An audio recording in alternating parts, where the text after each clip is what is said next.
Welcome back, viewers. You're watching WION World is One. This is World DNA, the show that gets you ahead of the rest. I'm Shivan Chandna.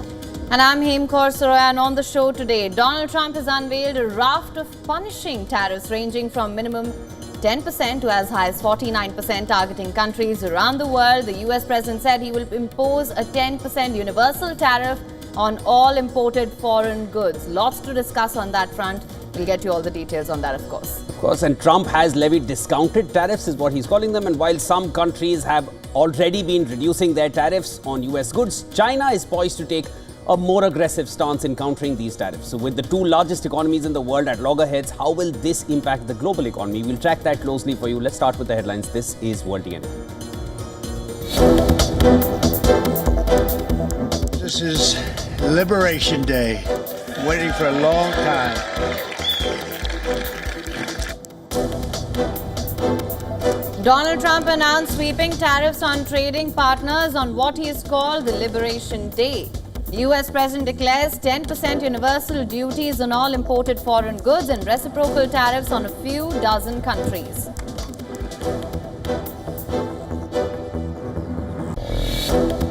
My advice to every country right now is do not retaliate. Sit back, take it in, let's see how it goes, because if you retaliate, there will be escalation.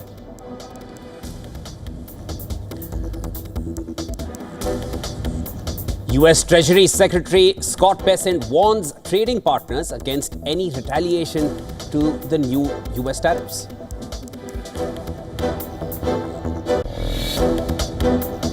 We are going to fight these tariffs with countermeasures. We are going to protect our workers. Canada says it will answer Trump's tariff countermeasures with countermeasures. Prime Minister Mark Carney to meet cabinet to discuss a response to this.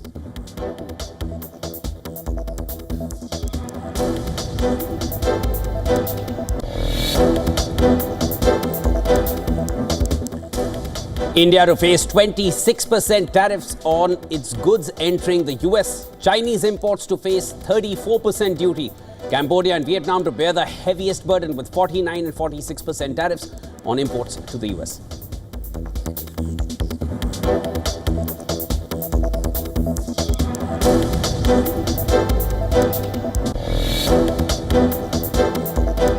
Investors fled to safety, sending stock prices down and haven assets soaring.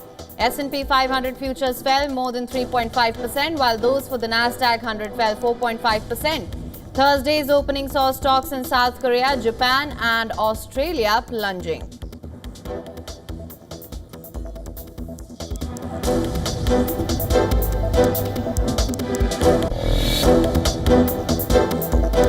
Hamas rejects latest Israeli proposal for the release of hostages and a truce in Gaza. Hamas officials accuse Israel of blocking a proposal from Egypt and Qatar and trying to derail any agreement.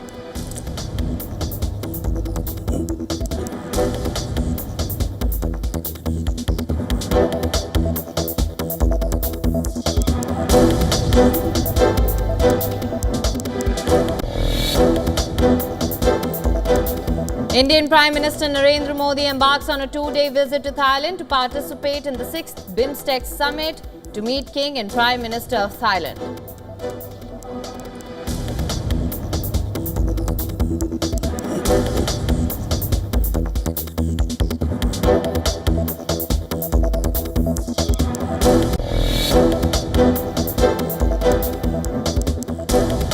Jose Mourinho could be in trouble again after the Portuguese appeared to grab the nose of his rival manager. The incident happened after Mourinho's side lost to Galatasaray at the Turkish Cup quarterfinal.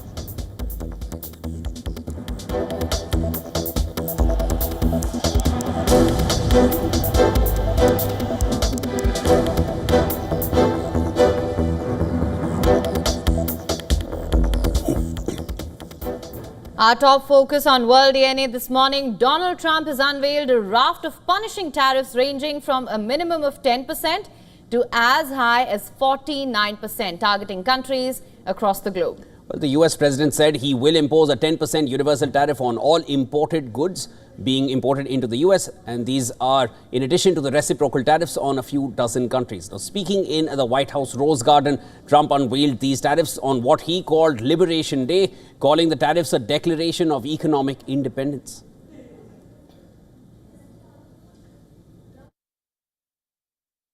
My fellow Americans, this is Liberation Day, waiting for a long time.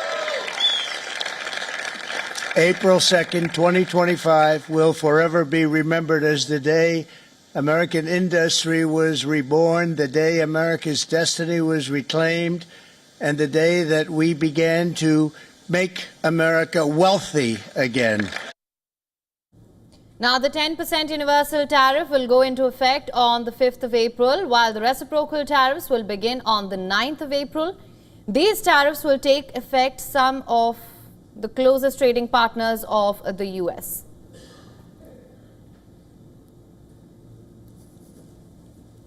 You see the numbers. The numbers are so disproportionate. They're so unfair. At the same time, we will establish a minimum baseline tariff of 10%. You notice that on the chart. And that'll be on other countries to help rebuild our economy and to prevent cheating. So we're going to have a minimum of cheating, and we're going to be very severe on the people that at the gate that watch the tariffs and watch the product coming in, because there's been a lot of bad things happening at the gate. Trump claimed the US has been looted, pillaged, raped and plundered by nations near and far. And Trump claimed that he was very kind and so was only imposing half the amount that those countries taxed US exports. But we will charge them approximately half of what they are and have been charging us. So the tariffs will be not a full reciprocal. I could have done that, yes, but it would have been tough for a lot of countries who didn't want to do that. I'd like to see the... Now, in the middle of his hour-long speech, the president displayed a chart that showed the unfair fee that countries placed on the US, alongside the new USA discounted reciprocal tariffs. Trump reserved some of the heaviest blows for what he called the nations that threaten the US badly. This included 34% on goods from China, 20% on the European Union and 24% on Japan. Some of the worst hit trading partners were in Asia, including 49% for Cambodia, 47% for Vietnam, 44% for Myanmar, which was recently hit by a devastating earthquake. And Trump said he would impose a baseline tariff of 10% for the rest, including Britain.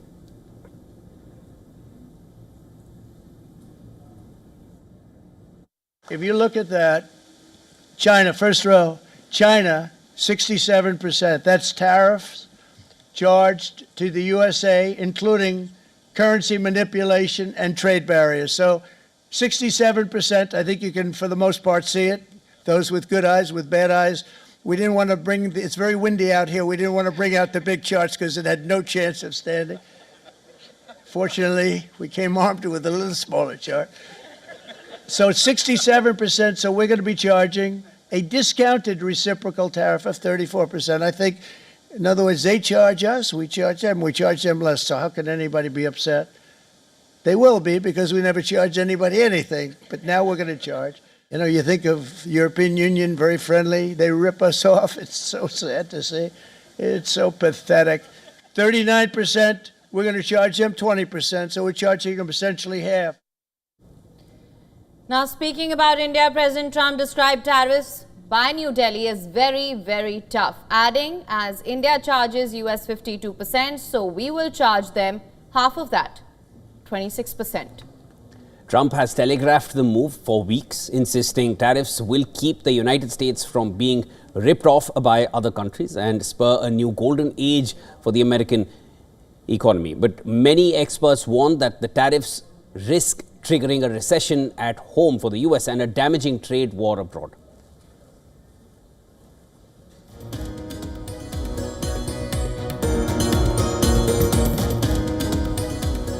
All right, to discuss more on this, we're now being joined by Raymond E. Vickery from Washington, D.C. He is a former U.S. Assistant Secretary for Commerce for Trade Development and Senior Associate at Center for Strategic and International Studies. Thank you so much for joining us on World DNA. Always a pleasure to have you. Let me get right into this.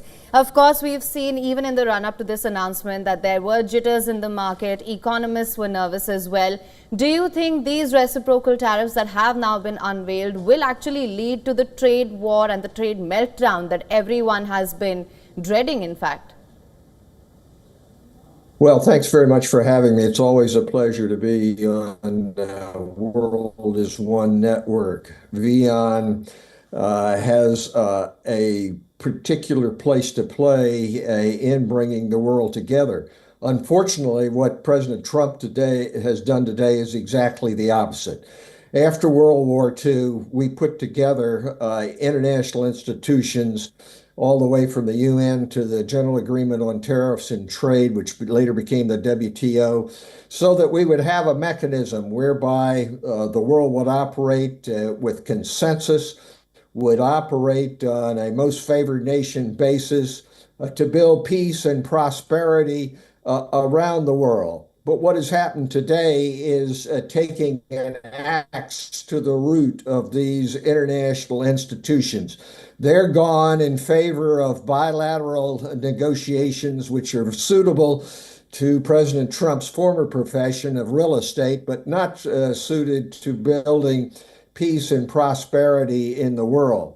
If you take India-U.S. relations, we had an opening in the early 90s when I was in government, which allowed us to overcome decades of estrangement. And we did that through economic engagement and through being able to treat each other not just on a transactional basis, but on a relationship basis, building on values, on common strategic purposes, and using economics to buttress that. That's all gone out the window with this approach.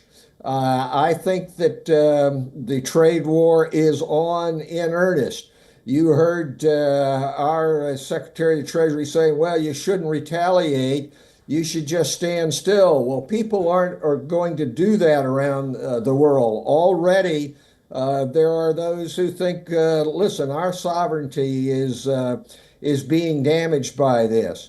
I think that this approach is entirely unworkable. The idea that somehow India has a 52% tariff plus the tariff barriers and currency manipulation is entirely made up. There is no understandable basis for coming up with that figure other than raw estimates. And so therefore you say it's 52%. Well, that's way too high. Oh, so we'll cut it in half. That means that there will be many hundreds of percent increases in regard to goods that go to the United States. And make no mistake about it, it's the American consumer who's going to pay these taxes. It is not the foreign exporter. So we're in for a period of inflation here. This is sort of an alternative reality to me in terms of economics, in terms of what we want to build around the world. Allow me to come in there, sir. You mentioned that the American consumer is also going to be affected by this. That's essentially what I wanted to come to next. You've given us an understanding of the global perspective here and the impact, but domestically for the US, what kind of impact will it have essentially for the US consumer? Will it lead to job losses? If you can elaborate on that. Well, I think it will. Of course, it is touted as this great job builder. Well, we don't have a problem building jobs in the United States. In fact, we're looking for workers and people are flocking from around the world to try to fill the needs which are here. But what is going to happen is you're trying to build a fortress America economically as well as in terms of security. And that goes contrary to what has been proven ever since World War II, that expanding markets provide a tide which lifts all boats. President Trump is trying to create a reality that we are very poor over here, that we are somehow being taken advantage of by every foreigner in the world. Now, there will be some advantage, of course, to favored sectors. The 25% across the board on automobiles, obviously, and he showed it today in the Rose Garden appearance, will have some favor in terms of auto workers. But they're a small percentage of overall workers in the United States. And it's going to hurt people who are importing parts, who are importing raw material, who need those in order to be able to do manufacturing here. So yes, this is an alternative reality to me, and I don't think it works. I don't even think that he believes it works. I think what he thinks is that now people are going to come in, kiss him of his garment, and enter into a trade arrangement, India and others, which will be much more favorable to the United States. Right. I doubt that's going to happen across the board. Right. Mr. Vikri, now just coming back to a point that you'd made earlier as well, and this is something that we've been discussing as well. You said that, of course, that relations are made on shared values, and all of that seems to be out of the window. We also heard the US government said that let this sink in, do not retaliate right now, but as you mentioned, that isn't going to happen. Just on that note, I wanted to understand, what is your assessment of how emerging countries will cope with these tariffs? Because some of them face the highest reciprocal tariffs, of course. Well, I think it's going to be variation. You know, let's face it, Prime Minister Modi has been able to play Donald Trump and his ego very well. And so some will say, look, we'll flatter the man himself, and we'll keep our heads down. We'll do some things that'll enable him to claim victory, and therefore he won't bother us as much as he will people who want to be able to stand up and say, look, we're a sovereign nation. We have to make our own decisions. So it's going to be a variation, but make no mistake about it that the bottom line overall is that it is going to decrease international trade. It's going to decrease the access to markets and the allocation of goods and services. So I don't think that you're going to have a positive impact overall anywhere, but there will be those who try to keep out of the line of fire. That was Raymond Vikri joining us from Washington, D.C. Always a pleasure speaking with you, Mr. Vikri. Thank you so much for joining us. Always with you. Thanks so much. All right. The early reactions to US President Donald Trump's sweeping tariffs suggest an escalation in trade wars and global trade disruptions. Listen to what the general masses from US have to say on this. It'll be affected big. You see it in the market. You see the groceries are going up. The farmers are catching it. You know, he come and flip the whole system around. I mean, I think everybody's already seen the effect of tariff, especially like if you have any money in the stock market, you've lost some money. I think everybody's anticipating prices going up, and it's kind of the last thing we need right now because we're already dealing with inflation, and if the economy slows down and we're dealing with inflation, it's like that's going to be it's going to be a mess, man. Yeah, I mean, every day you go to the store, things are more expensive, and not just food, but things when you look across the board, childcare, summer camps, it's just one thing after another where the prices are constantly going up.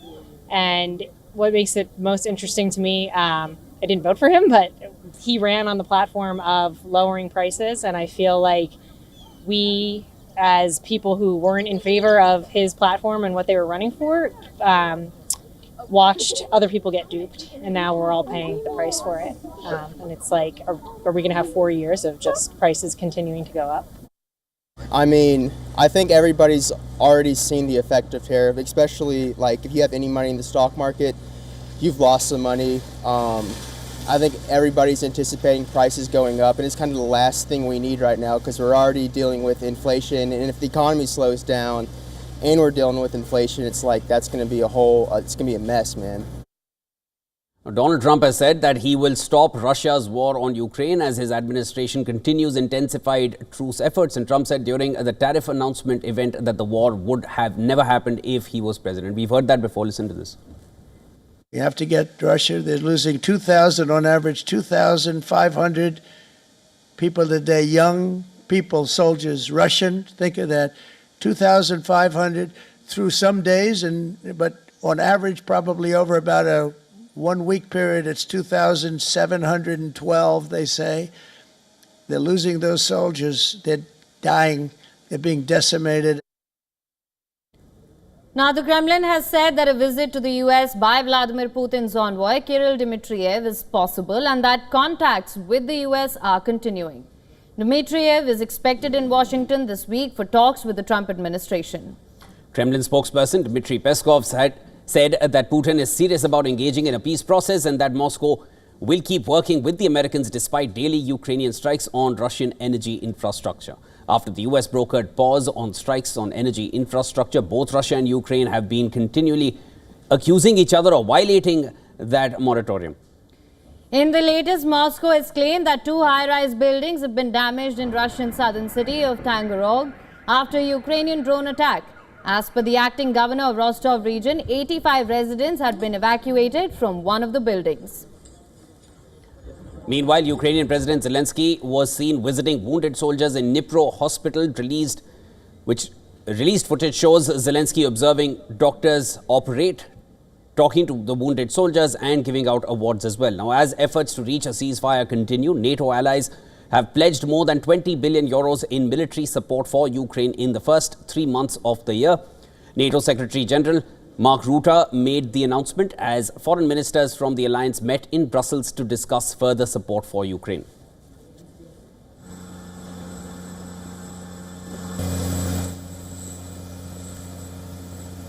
All right, let's shift our focus now. Israeli Prime Minister Benjamin Netanyahu has said that his military is dissecting the Gaza Strip and seizing territory to pressure Hamas into freeing hostages still held there.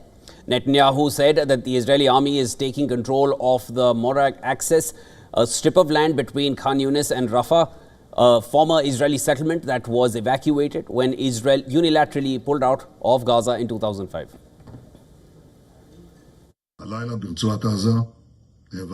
Last night in the Gaza Strip, we shifted gears. The IDF is seizing territory, striking terrorists, destroying infrastructure, and doing something additional. We are taking control of the Morag corridor. This will be the second Philadelphia, the additional Philadelphia corridor, because we are now dissecting the Gaza Strip and increasing the pressure step by step so that they will return our hostages. The more they refuse, the more the pressure will increase until they do.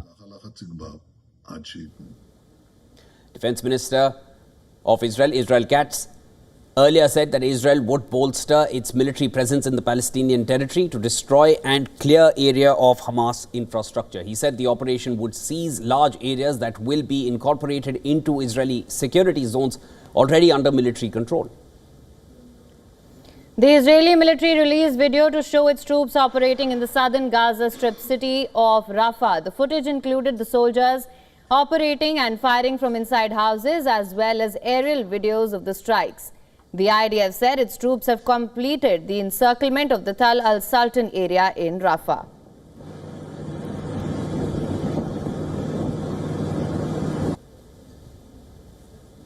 IDF Chief of Staff Eyal Zamir and Shin Bet head Ronen Bar conducted a field tour and situation assessment in the Tel Sultan area. During the visit, Zamir said the only thing that can stop Israel from advancing is the release of its hostages, while Ronen Bar said Hamas will continue to pay the price as long as the 59 hostages are not returned. The Israeli army also ordered the evacuation of a number of areas of northern Gaza Strip after it said it had intercepted rocket fire from the Palestinian territory. Military spokesperson Avichai Adraye claimed that militant groups are launching their rockets from among civilians. The health ministry in Hamas-run Gaza said so far 1,066 people have been killed in the Palestinian territory since Israel resumed large-scale strikes on the 18th of March. The figure includes 24 people killed in the past 24 hours. The overall death toll in the region has reached 50,423 since the war began on the 7th of October 2023. Now, Hamas has rejected the latest Israeli proposal on a Gaza truce, accusing Israel of blocking a proposal from Egypt and Qatar and trying to derail any agreement. The details of the Israeli proposal remain undisclosed. The UK has said that it does not support Israel's expansion of military operations in Hamas-run Gaza. Minister Hamish Falconer told Parliament that the UK is deeply concerned about the resumption of hostilities in Gaza. We are deeply concerned about the resumption of hostilities in Gaza. The UK does not support an expansion of Israel's military operations. Continued fighting and more bloodshed is in nobody's interest. All parties, including Israel, must observe international humanitarian law. We urge all parties to return to dialogue and ceasefire negotiations, ensuring the return of all who have endured unimaginable suffering. Now, United Nations Chief Antonio Guterres has expressed shock at the killing of 15 emergency responders in Gaza by the Israeli army and demanded an independent investigation. Since October 23rd, at least 408 aid workers have been killed in Gaza, and at least 280 of them have been United Nations humanitarian workers. The Secretary General honors all humanitarian workers who've been killed in this conflict and demands a full, thorough, and independent investigation in these incidents. All right, with that, it's time now for a short break. Don't go anywhere. This is World DNA. Lots more on the other side when we come back. In India, the BJP-led NDA government tabled the Waqf Amendment Bill in the lower house of the parliament. The bill was tabled amid objections by the opposition parties that termed it anti-minority and anti-constitution. The result on that is out. We'll bring you the full report.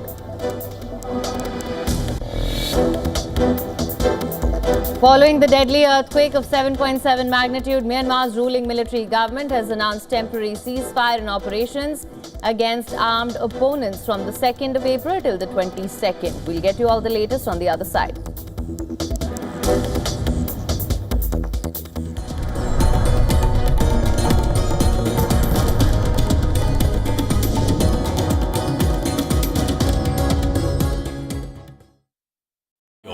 India's Global Voice, the channel that brings you the biggest stories from across the world through India's lens. Now available in more than 190 countries worldwide. Because we believe that the world is one. Watch us in Africa, Europe, USA and Canada, South America, Asia Pacific, Middle East and North African regions. Also available on these digital platforms across the world. WION. World is one.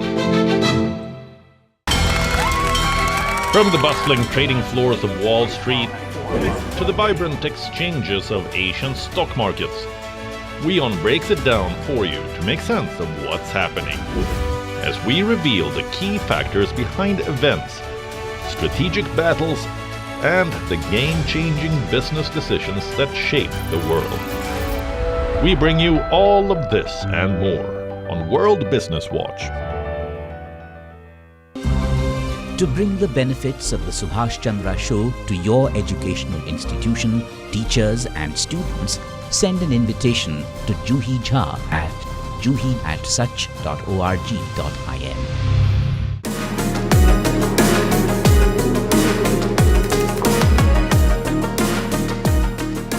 Catch me on Token Money Magnet as I demystify tokenization for you, only on WION.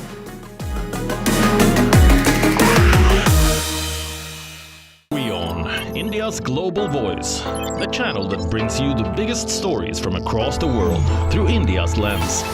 Now available in more than 190 countries worldwide. Because we believe that the world is one. Watch us in Africa, Europe, USA and Canada, South America, Asia Pacific, Middle East and North African regions. Also available on these digital platforms across the world. WION. World is one.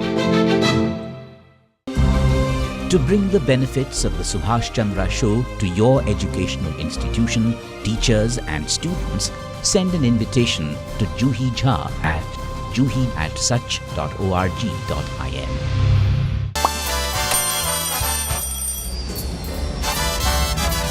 To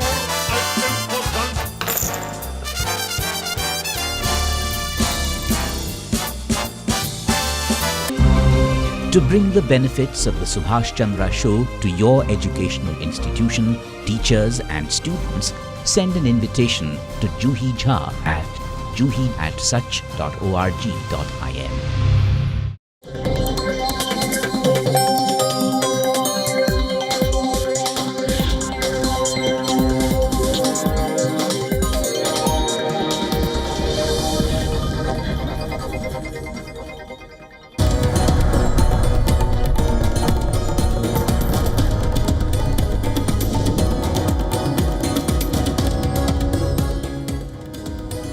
Thanks so much for staying on with us. Welcome back. You're watching World DNA with Haim and I'm Shivan. Lots more to discuss. Let's start with the headlines. Well, Americans, this is Liberation Day. Waiting for a long time. Donald Trump announced sweeping tariffs on trading partners on what he's called the Liberation Day. US President declares 10% universal duties on all imported foreign goods and reciprocal tariffs on a few dozen countries.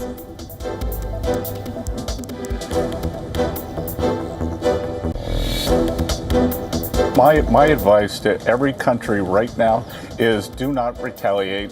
Sit back, take it in, let's see how it goes, because if you retaliate, there will be escalation. US Treasury Secretary Scott Bessent warns countries around the world against any retaliation to these new tariffs. Says sit down and soak it all in.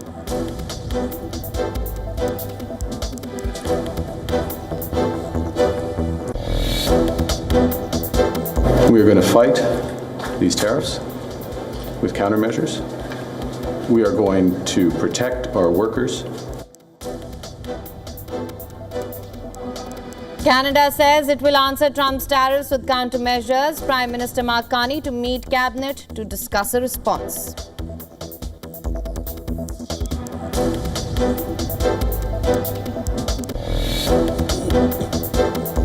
India to face 26% tariff on its goods entering the US markets. Chinese imports in the US face 34% duty. Cambodia and Vietnam to bear the heaviest burden with a 49 and 46% tariff on all their exports to the US.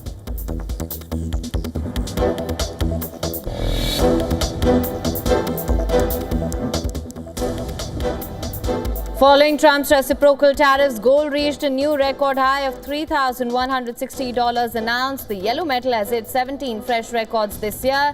During more than 20% rally, investors are flocking to gold as concerns mount over the global economy's health.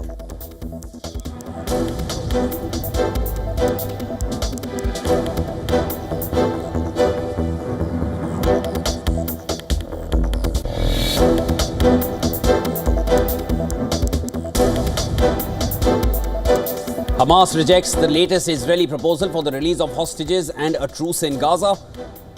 Hamas officials accuse Israel of blocking a proposal from Egypt and Qatar and trying to derail any agreement.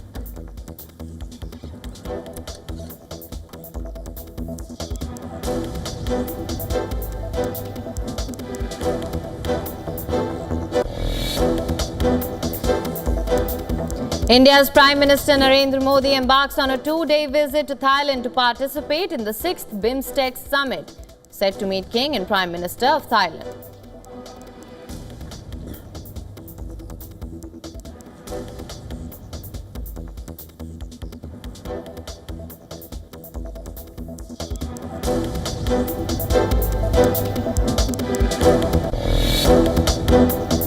India's lower house of parliament clears the Waqf amendment bill after a 12-hour-long debate with 288 members voting for it and 232 voting against.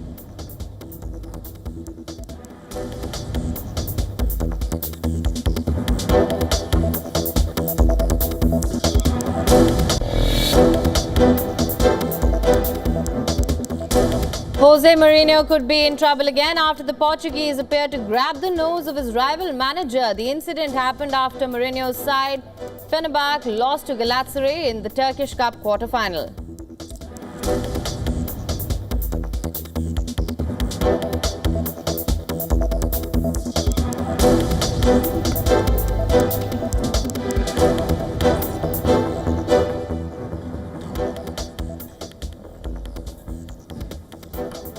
And after much debate, India's lower house of parliament has cleared the Waqf amendment bill after over 12 hours of that debate. Now, this debate saw a sharp exchange of views between the government and the opposition.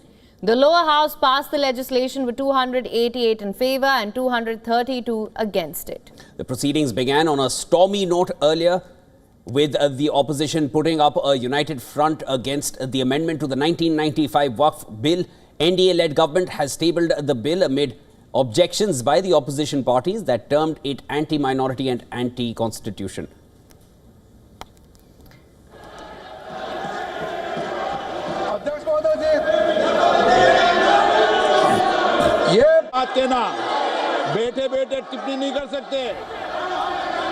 Now, amid the opposition ruckus, Union Parliamentary Affairs Minister Kiran Rijiju introduced the bill, highlighting the removal of Section 40 that he termed was the most draconian provision in the Act.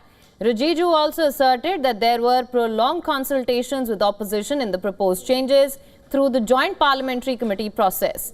Rijiju described the JPC process as the largest exercise it had undertaken on any issue in India's democratic history.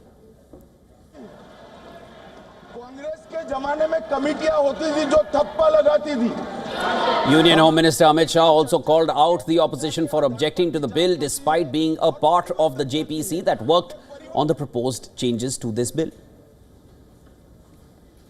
आपका ही आग्रह था कि committee joint parliamentary committee बने। अगर committee ने कोई बदलाव ही नहीं करने हैं तो ये कांग्रेस जैसी कमेटियां नहीं, हमारी लोकतांत्रिक कमेटी है मान्यवर, जो दिमाग चलाती है। कांग्रेस के जमाने में कमेटियां होती थी जो थप्पा लगाती थी। हमारी कमेटी चर्चा करती है, चर्चा के आधार पर विचार करती है और परिवर्तन करती है। अगर परिवर्तन को स्वीकार ही नहीं करना है तो कमेटी काहे को लिए है भाई?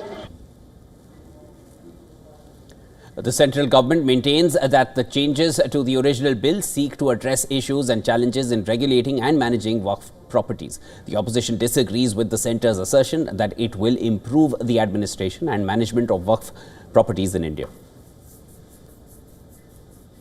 Dilute, defame, divide, and their fourth objective is to disenfranchise the minority communities. And today, they are showing sympathy towards minority communities.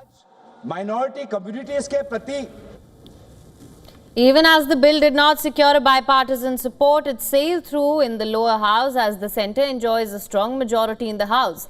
While the opposition has time and again called the bill anti-minority, some Muslim outfits welcomed the changes to the Waqf Act 1995, holding celebratory rallies. The Waqf Amendment Bill will now be taken up in the Rajya Sabha, the upper house of parliament, on Thursday. Now, the concept of Waqf pertains to the Muslim community. It refers to properties that are exclusively dedicated for religious and charitable purposes under the Islamic law. The properties earmarked as Waqf can be used for mosques, graveyards, educational and health facilities. Now, for the past year, the BJP-led NDA government has pushed for sweeping reforms to the existing bill. The government maintains that amendments are necessary to regulate and improve management and efficiency of the properties under the Waqf board. However, the opposition and many Muslim organizations have opposed certain provisions of the amended bill. Two changes in the bill are the most contentious. First, the clause which says that at least 2 members of the Waqf Council have to be non-Muslims, as opposed to the existing bill which stipulated that all members have to be Muslims. Second, the existing bill said that the decision of the Waqf Tribunal in contentious matters will be final. However, the amendment now says that the tribunal's order can be appealed in High Court within 90 days.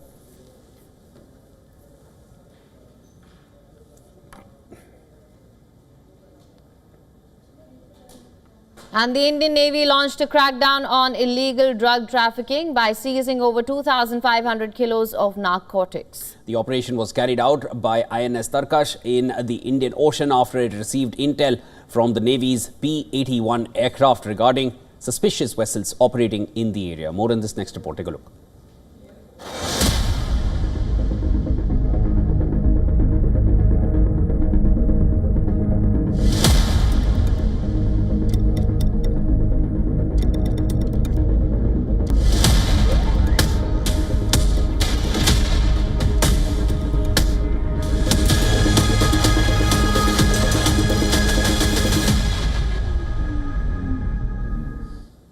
over to Myanmar, where the ruling military government has announced temporary ceasefire in operations against armed opponents from the 2nd of April until the 22nd of this month. The ceasefire comes following the deadly earthquake of 7.7 magnitude. Now, according to the state-run MRTV, the ceasefire is to facilitate rehabilitation of the country after the disaster. The Myanmar military overthrew Aung San Suu Kyi government in 2021. However, the people from cities like Mandalay and Sagaing have said that they are yet to receive any help from the military. To show sympathy to the victims of the earthquake across the country, to provide the effective rescue operation and rehabilitation, with regards to the stability, the period between the 2nd and 22nd of April is declared a temporary ceasefire by the military. In the meantime, the UN World Food Programme has started distributing aid to victims of the earthquake, in which over 2,800 people were killed. International rescuers have rushed to Myanmar after the deadly quake to provide relief operations. Beijing dispatched first response teams, including dozens of medical workers and earthquake experts, field hospital workers and rescue dogs. China has also pledged to deliver $13.76 million worth of supplies. And India's foreign ministry on Tuesday said that India has delivered 625 tons of aid. Now, the Indian Army has set up a 60-bedded field hospital in Mandalay and treated over 150 victims. The facility will also help in tackling trauma cases, emergency surgeries, and provide essential medical services to support the local healthcare system. The United States, which was until now considered the world's top humanitarian donor, has only offered $2 million. Washington also said that it will send a 3-member assessment team, though their arrival has been delayed by problems to obtain visa from the military regime.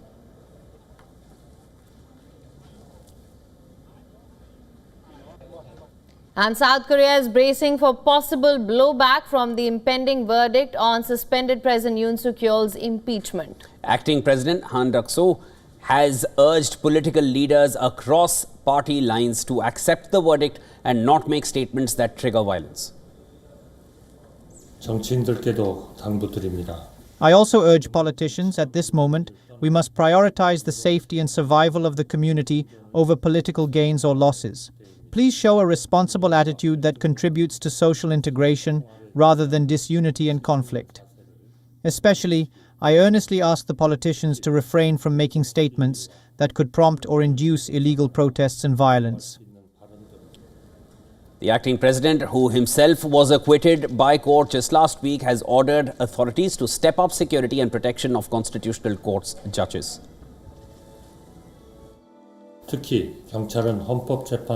Specifically, I request that the police step up security for the protection of the Constitutional Court justices and ensure the safety of the Constitutional Court, diplomatic facilities, and key infrastructure with thorough preparations to prevent any lapses. The government will not tolerate any illegal or violent acts under any circumstances. Now, South Korea's Constitutional Court will be announcing the verdict on Yoon's impeachment on April 4th. The court has said that it will hand down its ruling on Yoon at 11 a.m. local time on Friday. Live broadcast of the session will be permitted. The court has been deliberating on Yoon's political fate after he was impeached last December over his brief imposition of martial law.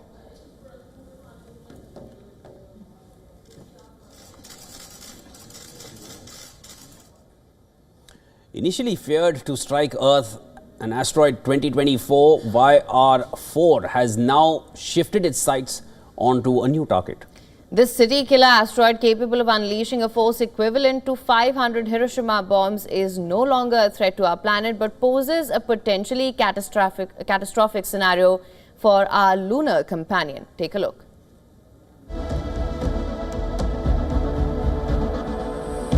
Asteroids are rocky and metallic objects that orbit the Sun. These rocky remnants of material left over from the formation of the solar system. They come in all shapes and sizes. They are space wanderers, often capturing our imagination with tales of potential earthly encounters. The latest among these celestial celebrities is asteroid 2024 YR4. Discovered in December 2024, YR4 initially raised eyebrows with a 3.1% chance of colliding with Earth by December 2032. However, careful observations, including emergency sessions with the James Webb Space Telescope, have revealed that this scenario is far-fetched. Earth can breathe easy, for now. But while our planet is off the hook, the Moon might not be as fortunate. Current calculations suggest a 1.7% to 2% chance that 2024 YR4 could impact the Moon on December 22, 2032. Though the odds are slim, the possibility has put the scientific community on high alert. Should 2024 YR4 make lunar contact, the event would be spectacular. Traveling at an estimated velocity of 61,000 km/h, the asteroid could create a crater up to 150 meters wide, releasing energy equivalent to several megatons of TNT. Some experts believe the impact flash could be visible from Earth, offering a rare celestial show. The universe is a vast expanse of mysteries with asteroids like 2024, YR4 serving as reminders of a dynamic environment beyond our atmosphere. While the Moon might experience a cosmic nudge, we on Earth can continue to gaze upward, ever curious about the next celestial adventure unfolding above us.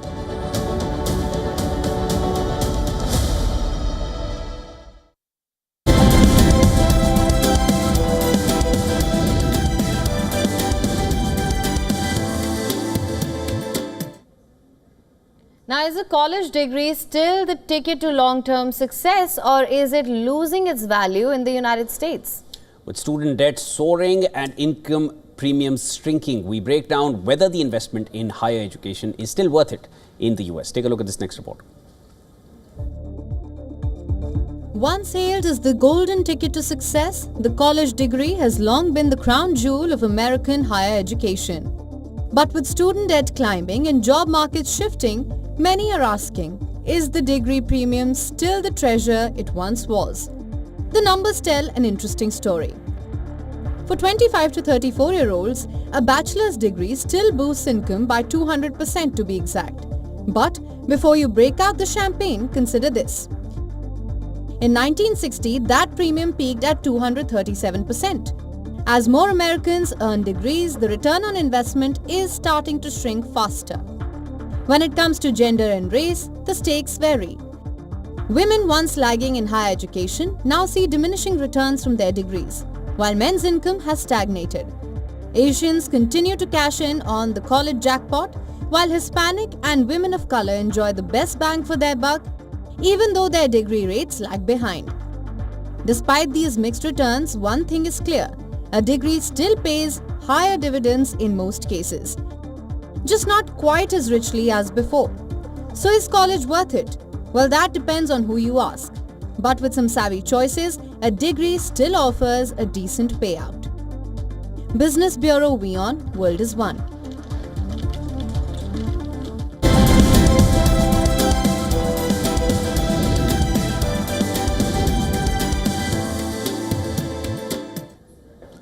It seems to be only a matter of time that Liverpool become the most successful English club along with Manchester United.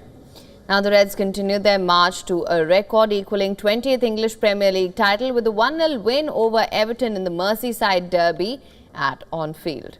Liverpool were aiming to get the bragging rights over Everton after the Toffees held them to a thrilling draw in the final Merseyside derby at Goodison Park. The heated mood at Anfield was cranked up another notch when James Tarkowski won the ball, but his studs-up follow-through caught Alexi McAllister. The video assistant referee decided not to upgrade the tackle to a red card, and the defender was fortunate to stay on the pitch. Arne Slot's side looked sluggish and Everton had the ball in the back of the net through Beto, but his effort was chalked off for offside in the 20th minute. Beto had another chance to open the scoring after outmuscling Liverpool captain Virgil van Dijk, but his shot hit the post near the half-hour mark. Liverpool regrouped during the break and piled pressure on in the second half. The hosts took the lead courtesy of a moment of magic by Diogo Jota. The forward linked up well with Luis Diaz before dancing past the Everton defence to score past Jordan Pickford in the 57th minute. And this was his first goal since mid-January and stood after a VAR check for a possible offside. Liverpool held on for their 100th victory over Everton in all competitions. The Reds only require 13 points from a possible 24 available to seal the title. Everton tried, but weren't good enough. You can see what it means. Secure their 20th league title. Well, Michael, you said that this would be tight, maybe settled by one goal. I don't mind if they take 10 seconds or a minute or 2 minutes or 3 minutes. They should take the right decision. And if I hear all the comments, people don't think they made the right decision, which they fortunately did with the offside goal, which was not offside according to the rules. Do I like the rule? No, I don't like the rule. I think it's a rule that is not helping the team that wants to attack.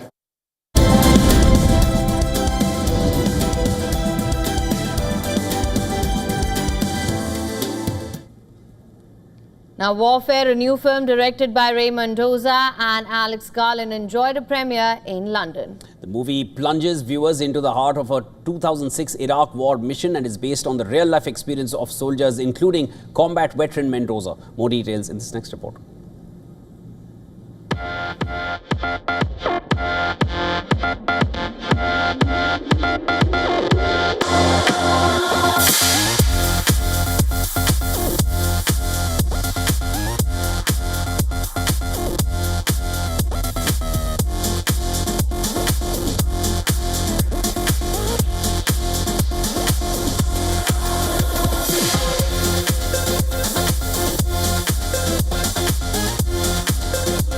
I think what films usually do is they find a way, sure, to dramatize, and that sometimes means romanticize combat and conflict, and to be inaccurate sometimes in subtle ways or in profound ways. And we just tried to strip all of that out and just present war in this instance as it was. That was our sole intention.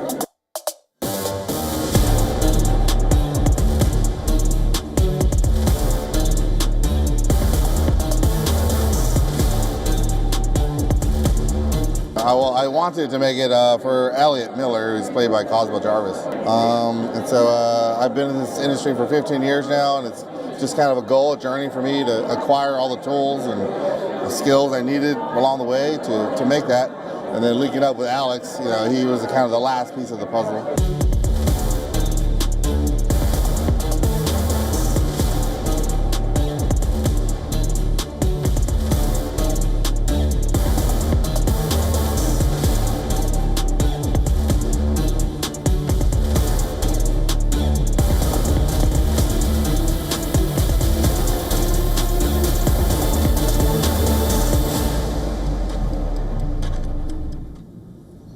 Mount Kilauea has erupted in a spectacular display of fire and fury, spewing lava over 100 feet in the Hawaiian sky and banishing the darkness with its fiery glow. We are going to leave you here with this report and slip into a short break. That's a wrap on World DNA. Stay with us. Thank you so much for joining me.